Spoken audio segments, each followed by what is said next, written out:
Bem, galera, vamos agora resolver a questão 4 do Enem 2007. Aqui, novamente, temos os textos que foram utilizados para a questão 3 e agora para a questão 4. Texto 1. Agora Fabiano conseguia arranjar as ideias. O que o segurava era a família. Vivia preso como um novilho amarrado ao mourão, suportando ferro quente. Se não fosse isso, um soldado amarelo não lhe pisava o pé, não. Tinha aqueles cambões pendurados ao pescoço. Deveria continuar a arrastá-los?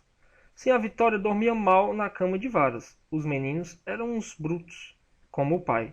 Quando crescessem, guardariam as reses de um patrão invisível. Seriam pisados, maltratados, machucados por um soldado amarelo.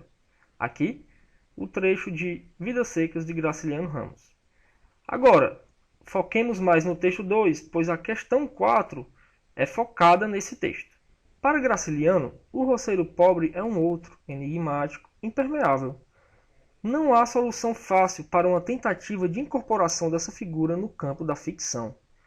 É lidando com o impasse, ao invés de fáceis soluções, que Graciliano vai criar Vidas Secas, elaborando uma linguagem, uma estrutura romanesca, uma constituição de narrador em que narrador e criatura se tocam, mas não se identificam.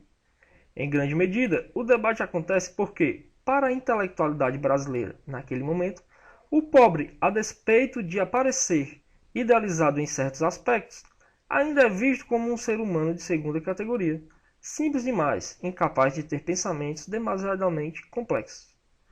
O que Vidas Secas faz é, com pretenso não envolvimento da voz que controla a narrativa, dar conta de uma riqueza humana de que pessoas seriam plenamente capazes. Aliás, de que essas pessoas seriam plenamente capazes.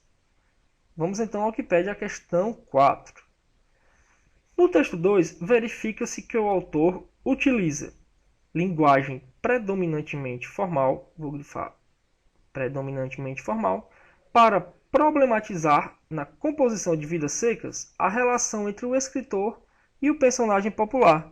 Correto. Como característica de um ensaio, o texto 2 é escrito em linguagem formal. Portanto, o item A é verdadeiro. Item B.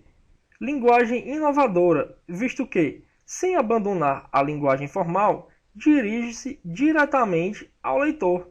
Bem, vou grifar. Dirige-se diretamente ao leitor, porque isto invalida o item. No texto 2, o autor não dirige-se diretamente ao leitor.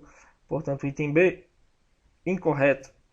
Item C, linguagem coloquial. Vou logo grifar linguagem coloquial, pois nós já vimos que a linguagem não é coloquial, ela é formal. Continuando, para narrar corretamente uma história que apresenta o roceiro pobre de forma pitoresca. Não, incorreto. Item C, incorreto. Item D. Linguagem formal com recursos retóricos próprios do texto literário em prosa, para analisar determinado momento da literatura brasileira. Bem, nesse texto, aliás, não vemos recursos retóricos próprios do texto literário, aliás, do texto literário em prosa. Portanto, item D, incorreto. Item E, linguagem regionalista. Também vou grifar isto. Linguagem regionalista. Para transmitir informações sobre literatura, valendo-se de coloquialismo, olhem só, valendo-se de coloquialismo, já vimos que aqui no texto há a predominância do formalismo, para facilitar o entendimento do texto. Bem, como o texto não é coloquial nem regional, o item E está incorreto, e a resposta correta da questão 4 é o item A.